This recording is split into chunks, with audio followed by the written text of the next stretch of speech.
daily press conference. Jurgen, well done today. Thank you. Everything that was surrounding the game, how professional performance was that? Top performance from everybody involved. Really good. Like the game, it's a difficult game. You play against an opponent. Obviously, it's going for counter-attacks, which is absolutely fine. 4-5-1. So we have to get used to it. With on all accounts, it's like just we could have. I mean, told the boys in halftime anyway. We could have.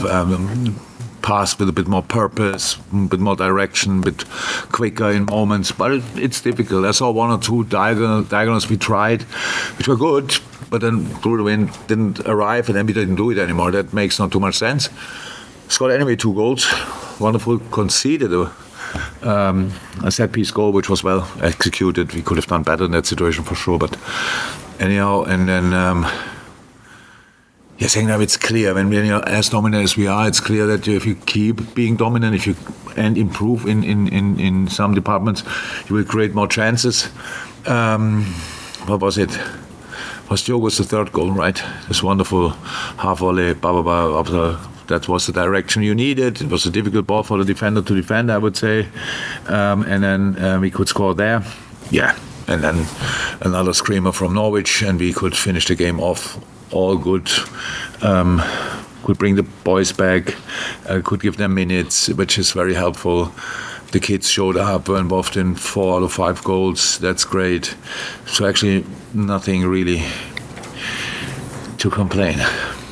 Can I ask how it was from a personal point of view as well, emotionally?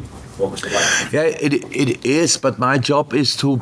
I have them. Okay, it's not always easy, but I have to put myself together and don't get. But I received all the messages the people send. I'm not made of wood, and so I get all these. I said not too long ago, don't sing the song during the game. People obviously stopped already listening to me. That's good. It's fine. We won the game. We scored after that. So superstitious, if ever, is done as well. A reason for being superstitious in that case, and it was great. But it's the first game after that, and I'm not here to tell the people what they have to do. It's just we play on Wednesday again, and if it any could ignore for 95 or 100 minutes that the manager's leaving at the end of the season, and just do everything to make it as uncomfortable for Chelsea as possible, that would be great. And I know the people know that as well, and so don't have to say it. But it was a wonderful afternoon in all parts of it. No. Will? Yeah, obviously comfortable taking assists. How happy for him I am. Just in terms of hasn't your 8 years, what is the strongest you've ever seen in terms of talent that's coming out of it? Yeah, and you don't know a few yet.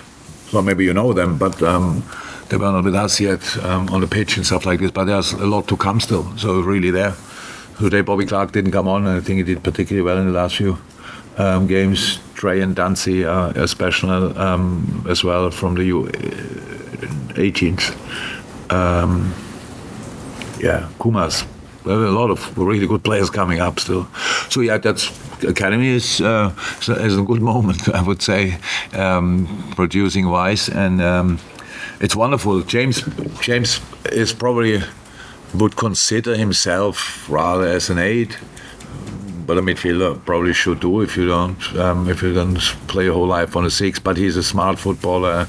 He has the necessary aggression, the vision, and all these kind of things that he can play on that position on 6. Did it really well today, and on top of that, a good footballer. How you not only saw with the cross for Curtis, but as well in a lot of other moments. It's really nice. Connor. Same, just really good. Kwanzaa, not sure how long we still have to talk about him as an academy gradually is. Yes, great, but actually he's now settled, I would say. He can still improve, of course, because the age. But he's an important part of the squad, like they all are.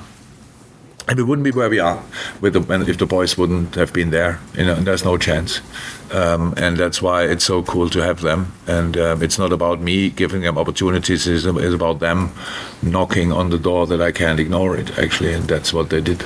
just check on Alexis Mac Allister as well. So, Yeah, Alexis, I would say last game of the season, decider or whatever, he could have played, but in all other games not, because he felt a little bit, and we just said, no, then I don't want to know more. So that's just it. We gave him a rest. I think he should be ready for Wednesday. Any more? James? Yeah, just discussing, how important is it to get Andy Robertson back out there, Trent, Dominic? What do you think? Very important. So, and that we could give them minutes. It's really. So Trent and Dom were not too long out, but I think they would say too long anyway. But Robert was really out for a long time. So, and each minute they can get now is really important. And today that helped as well to share intensity again. Darwin didn't take off because he played bad or whatever. Of course not. So because just the amount of games we played and will play, and then the same with Joey. And I probably forgot who was the other one we took off. Yeah, I forgot. Okay, for Trent, but that's how it is. And who did we take off when Trent came on? Winger? Curtis. Yeah, then probably. So, but that's all good. We could share the minutes. That was the most important thing, and could win the game. And now, that's it. Now, in 4 weeks we play the next FA Cup game. So in between, until then, we play just Premier League, if I'm right. So let's do that, and one final. Yeah, and let's do that. Let's make sure we are ready for that, because it's not about the boys are back is great, but we played pretty good without them, to be honest. So it's not about who is playing, it's about how we are playing, and we have to make sure that we are the one team. No, Chelsea doesn't want to play against, and Arsenal doesn't want to play against. So let's see what we can do with the players we have now available. Thank you, everyone. Thanks.